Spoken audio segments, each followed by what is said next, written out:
Okay, so without further ado, the first session. So the first session of this meeting is the John Vane Symposium. And this session is actually a testament to the legacy that has been created by the founder of the William Harvey Research Institute, Sir John Vane. And during this session, we'll be hearing about some of the research and success of several of the alumni from this institute, but also some of the research that has been born out of some of those amazing discoveries that Sir John made. So our first speaker today is Daniella Salvemini.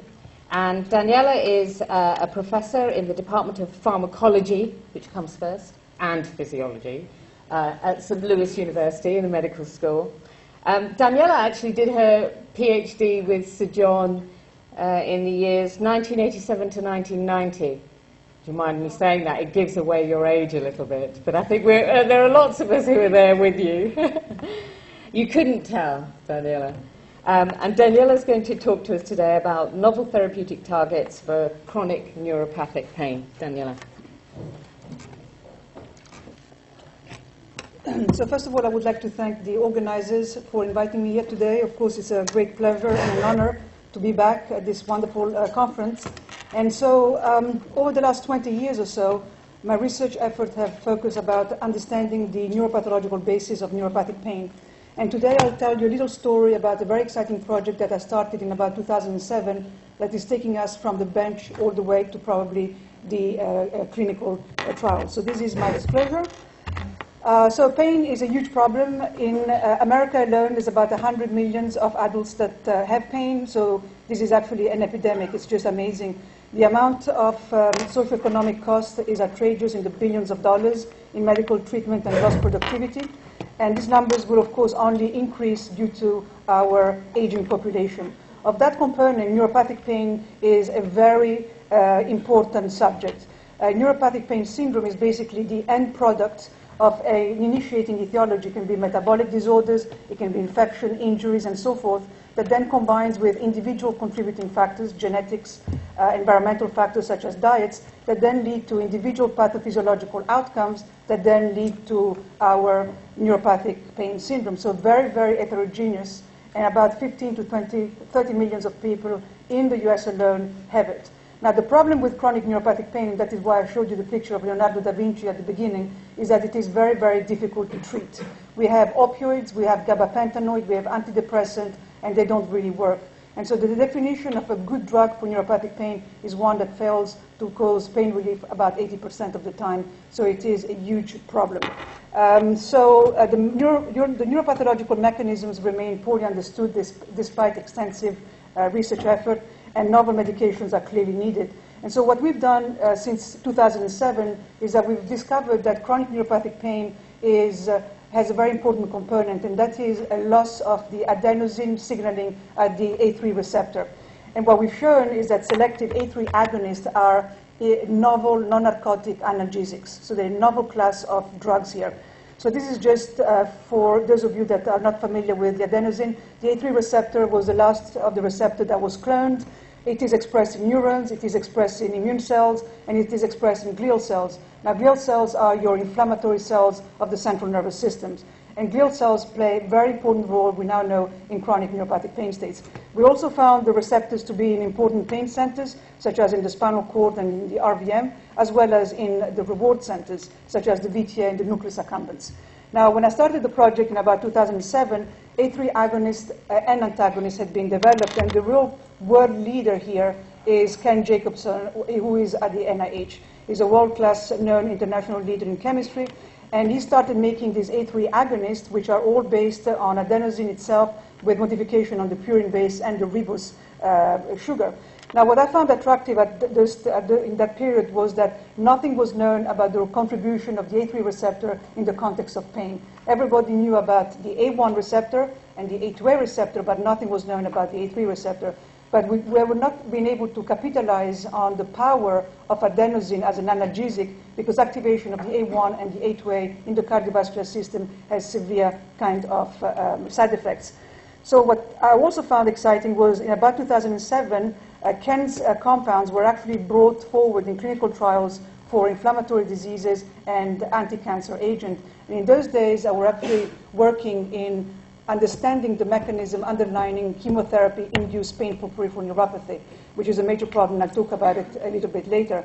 So I thought, well, this is really exciting because if there is a role of this receptor in pain, we can have a beneficial action and probably be able to go to the clinic. The safety profile of those compounds were good, except that the dose escalation was limited by the spillover action. So in 2007, we took these compounds and we evaluated them in pain models, and we found that they had potent analgesic action. However, we wanted to have better compounds and more selective compounds, and so in a collaboration with Ken Jacobson at the NIH, he made about 500 different prototypes. We screened them all, and in 2014, we came up with this prototype. I just want you to pay attention right here. The selectivity for these compounds for the A3 receptor vis-a-vis the other receptor is enormous. So these are really powerful agonists that allows us to really probe the role of this receptor in chronic neuropathic pain states and other disease states. And moreover, they also have drug-like properties. We haven't brought these compounds forward because the bioavailability is only about 20%, and that's not good enough for clinical trials. So what I'd like to do now is to actually give you a flavor of how these compounds perform in chronic neuropathic pain. One of the models that we use is a model of chronic constriction injury. Basically what you do there is that you take mice and rats and you ligate the sciatic nerve, and after about 7 to 10 days, there is the development of mechanical allodynia. Mechanical allodynia, basically, it's a response of the patient or the animal to things that are normally not painful. So this is a cancer patient that would put a jacket on or a T-shirt on that becomes painful. So this is mechanical allodynia. So this is shown on this slide. It shows you the effects of the A3 agonist in this mouse model of chronic constriction injury. And what you see here on day 7, profound development of pain. And when we give the A3 agonist, either ibumeca, the early generation IP, or the newer generation orally, you see that there is a really nice dose-dependent reversal of that mechanical allodynia. So really powerful. We've made sure that this is really A3 mediated. We've looked at the effect of the compounds in the A3 knockout. They disappear. We've looked at A1 antagonists and A2A antagonists, and they also will not affect the action of the A3 agonist. So we're really comfortable with the observation. The other things that we wanted to test, and I'm saying all this because we had to characterize the pharmacology of these compounds. So the other thing that we wanted to know was, do we get tolerance when we give the animal repeated injection of these compounds? And the answer is no. What you see here, this is in a rat. You see here on day 7, profound pain develops. You give the A3 agonist or morphine. They work for the first injection, the second injection, the third injection, then after the fourth injection, you see that morphine loses its analgesic action just like it does in the clinic, and the A3 agonists do not exhibit analgesic action. So how do they compare with other known analgesics? And this is shown in the next slide. And so what we've done here is we took morphine, we took gabapentin, and we took amitriptyline, which are those that are used clinically. And what you'll see here, this is morphine, this is gabapentin right here, and this is amitriptyline. Reversal at peak effect, and you see here the profile and the pharmacological profile of the A3 agonist, really remarkable potency. You look here at the AG15 macromoles per kilogram, 0.5 to morphine, about 8, 140 macromole for gabapentin. So far more potent than what is currently out there. So the other thing was, can we use these compounds as adjunct to currently used analgesic? Because these days you won't have a drug that will fix everything. So the idea of combining is very interesting. So we took ibumeca, the early generation, and we constructed a dose-response curve to morphine alone, to gabapentin alone, or to amitriptyline alone, and then we repeated the dose-response curve with a tiny amount of the A3 agonist, which alone does not cause any pain relief. And you see that there is a shift to the left here that is quite respectable. So we're increasing the action of these currently used analgesics. The other thing that is very, very exciting is that activation of the A3 receptor can actually block the development of morphine-induced tolerance. We actually have here very big grants that we received last year to actually understand this. But basically, as I mentioned before, morphine causes tolerance, and we now know that the tolerance is actually due to the fact that morphine itself causes pain, which is called opiate-induced hyperalgesia, and this pain response masks the analgesic action of morphine. So what you see here is in a rat or a mouse, it doesn't really matter, you have continuous administration of morphine. You see that over time, they loses the action. No analgesia, no pain relief whatsoever. And you do exactly the same experiment in the presence of a tiny amount of an E3 agonist, and you completely prevent the development of opioid-induced tolerance, which means that we can probably go in the clinic and do a combination therapy of these compounds with opioids, and we're going to probably do that. And we have we understand the mechanism on how this is happening, but I won't have time today to discuss any of this because I just want to give you a broad overview of the program. So what are the sites of action? So we've looked, of course, in the obvious place. We looked in the periphery, we've looked in the spinal cord, and we also looked in the supraspinal sites. The RVM is a very important site to control descending inhibition. And suffice to say that the local administration or the spinal administration or the supraspinal administration of an E3 agonist will reverse neuropathic pain. And so what we believe is that the synergism at multiple sites is responsible to the high degree of potency and efficacy that these compounds have. We also have a paper that's going to come out now that shows that these compounds do not have rewarding properties by themselves, but they can actually block the rewarding properties of opioids. So this is very exciting. So are we restricted to traumatic nerve injury? And the answer to that question is no, and this is where wonderful collaborations around the globe have started. We've looked at a bunch of pain settings, and I'm just going to take this neuropathic pain setting just to give you a flavor of some of the mechanism by which activation of the E3 receptor modulates neuropathic pain. So I don't know how familiar you are with the problem of neuropathic pain, but neuropathic pain caused by chemotherapeutic is the most important dose-limiting toxicity of the widely used chemotherapeutic agents with distinct anti-tumor mechanism of action in diverse classes. Platinum-based compounds, taxanes, and proteasome inhibitors that are used in multiple myeloma. They all have one thing in common, and that is peripheral neuropathic pain. In some patients, it never happens. In some patients, it goes away after a couple of weeks. In some patients, it lasts for their lifetime. So as we're getting better to kill the tumors, we're generating a patient population that is going to have a miserable quality of life. So this kind of started in about 2010. People started developing animal models, and we now have animal models that kind of mimic the various classes of chemotherapeutics. We have them in the laboratory, paclitaxel, oxaliplatin, and a proteasome inhibitor, bortezomib. They do have some of the clinical features in that you see in patients. It's a bilateral neuropathy, so hand and feet simultaneously, and you also have intraepidermal nerve fiber degeneration and increased abnormal discharge, just as you see in your rats. So this is just an example of paclitaxel-induced neuropathic pain. So basically, you do the experiment here is that you give the rat a cycle of paclitaxel, and then you monitor the development of pain. Mechanical allodynia, they respond to stuff that is innocuous, and hyperalgesia, they respond with a greater response to things that are painful. Okay, so you see here that there is a time-dependent development of allodynia as well as hyperalgesia. And if we give the animals a dose of abimectin for a period of 17 days, you can, and then you stop treatment, you see that the pain does not come back. And in those days, we didn't know how long to dose, so we just picked 17 days because that's when you're on, where you kind of peak, and it doesn't. So we really think that there is disease modification here. And we now have experiments that actually tells us that if you only give the A3 agonist only when the rat gives the chemotherapeutic agent, we will also block the development of neuropathic pain, so that in the clinical trials, that's how we're going to do the experiment.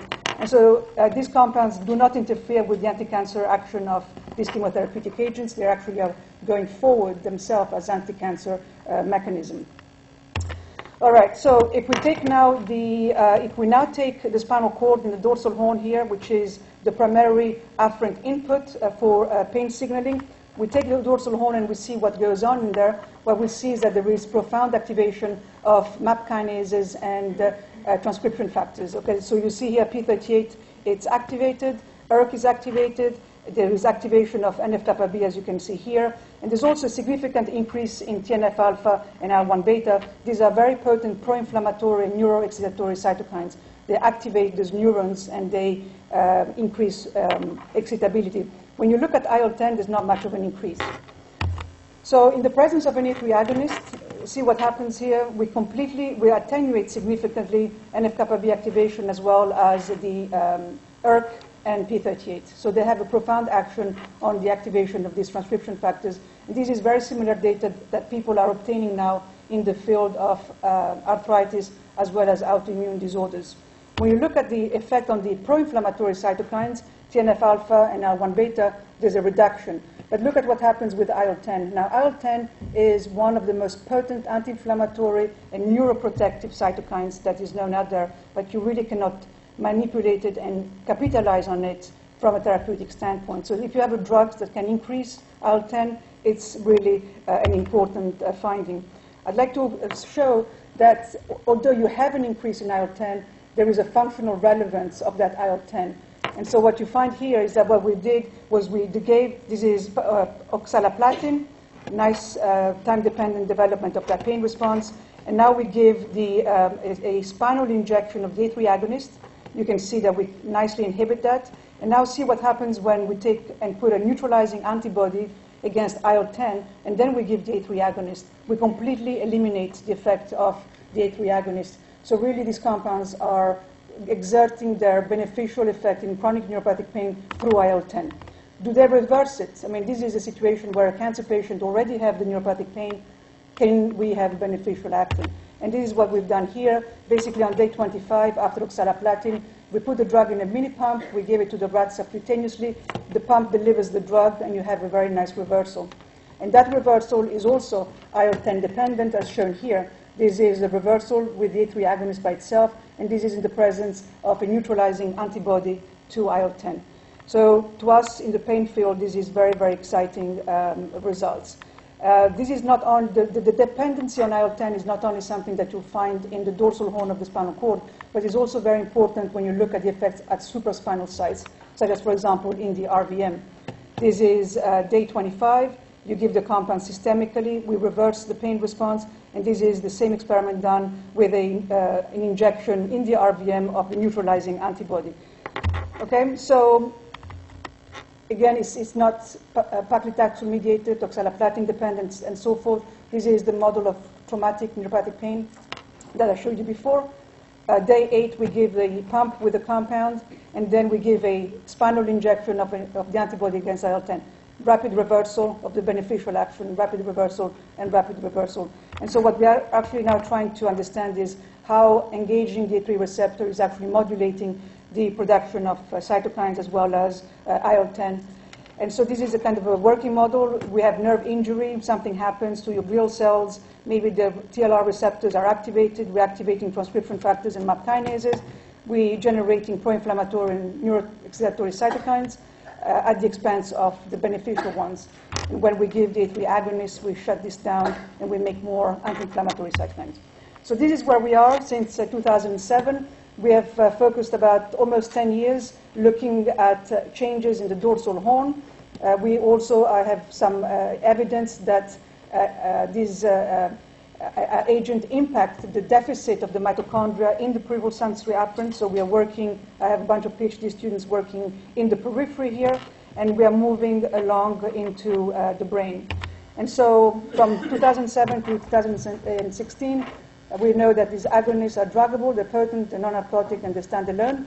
And we're moving forward a prototype to preclinical development for the management of chronic neuropathic pain states, and that will be there. So I'd like to acknowledge all the people in my laboratory that have supported the work, and my great collaborators, and of course, my funding system. And with this, I will end. Thank you.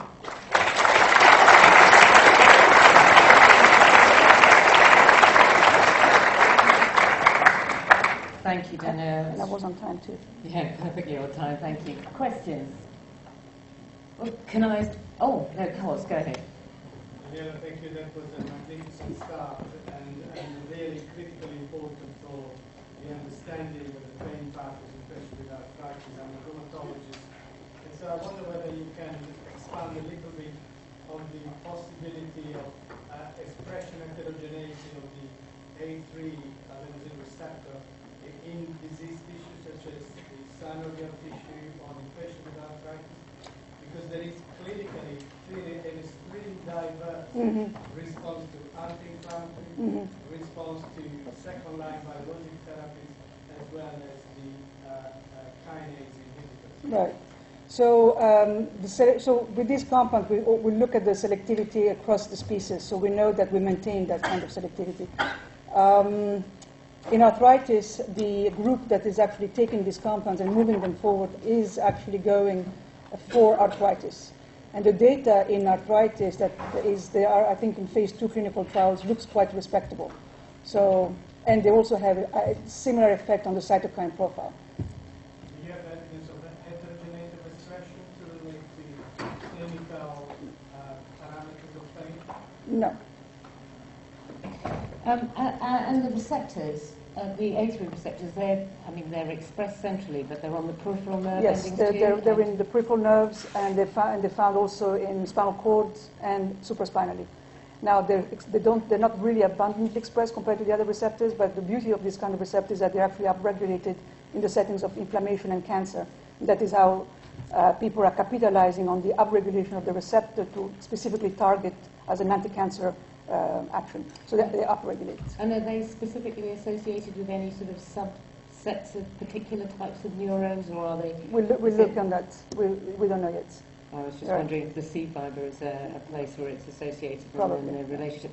I wanted to ask another question. You said you didn't have time to go into it, but the pathway for the opioid sensitivity, is that something to do with phosphorylation or triggering of dephosphorylation, or? So I think that the problem of tolerance is due to the fact that as soon as you give 2 doses of opioids, the glial cells in the dorsal horn of the spinal cord get activated, and they becomes a very pro-inflammatory status, and that then drives the development of hyperalgesia. And then, so morphine causes pain. Yeah. And so then that kind of masks the analgesic action of the opioids. Yeah. I was just thinking about the A3, the increased potency, the synergism that you were seeing. Was that because was there any possibility that you're directly affecting opioid receptor? I mean, is it receptor internalization? Is it phosphorylation of the receptor, and that synergism is because it's changing the opioid receptors in any way? Right, so for the synergism, we don't know that, but for the tolerance one, what we think is that we're actually turning off the pro-inflammatory status in the central nervous system that is engaged by the opioids. And by doing that, we attenuate the development of hyperalgesia and, in turn, tolerance. Okay. But regarding the synergism, I don't know what's going on there. Okay. Francesco. Great talk, thank you. So in arthritis, as you said, there's a lot of hyperalgesia going on and neuropathic pain. So my question is, how do you think the activation of inflammatory pathways gets through to the spinal cord? Is it because of retrograde signaling? And also, equally, how do the adenosine receptors get activated? So, is it retrograde signaling? Is it brain barrier? Yeah. So basically, whenever we have inflammation or nerve injury, there is a initial event that is going to be peripheral sensitization, and that then leads to an increase in the discharge of those primary afferents, that then engages central sensitization pathways at the level of the spinal cord. And so, if you can attenuate the peripheral action, you may attenuate the central sensitization. But I personally believe that these kind of compounds can directly modify central sensitization by modulating the reactivity of the glial cells in the central nervous system. But how do these inflammatory cytokines from the periphery get to the neurons to the dorsal ganglia, for instance, in the first place? There should be a blood-brain barrier. Yeah, but so the cytokines that are going to be in the periphery, so we haven't looked at the cytokines in the periphery, but they're going to be, yes, the local production in the periphery, they're going to be produced there from the granulating mast cells, inflammatory cells, and so forth. But then when you increase the activity of those neurons, then you're going to release, for example, glutamate, which is going to activate the glial cells to then make TNF, and then TNF is going to act back on the neuron to activate those neurons and increase neuronal excitability, and the game starts over again. So, Last question there from Robin. Thank you very much for a very interesting talk.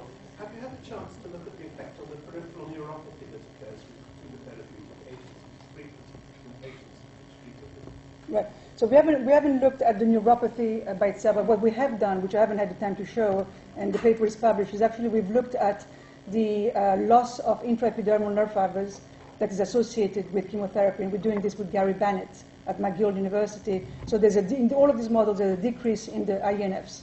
And associated with that, there is an increase in the spontaneous discharge of those primary sensory afferents. And we found that activation of the A3 receptor decreases the INF loss and also reduces the increase in the spontaneous discharge. And that paper is coming out. Wonderful. Thank you very much, so Daniella. Thank I think you. we need to move on now. All right. Thank you. So,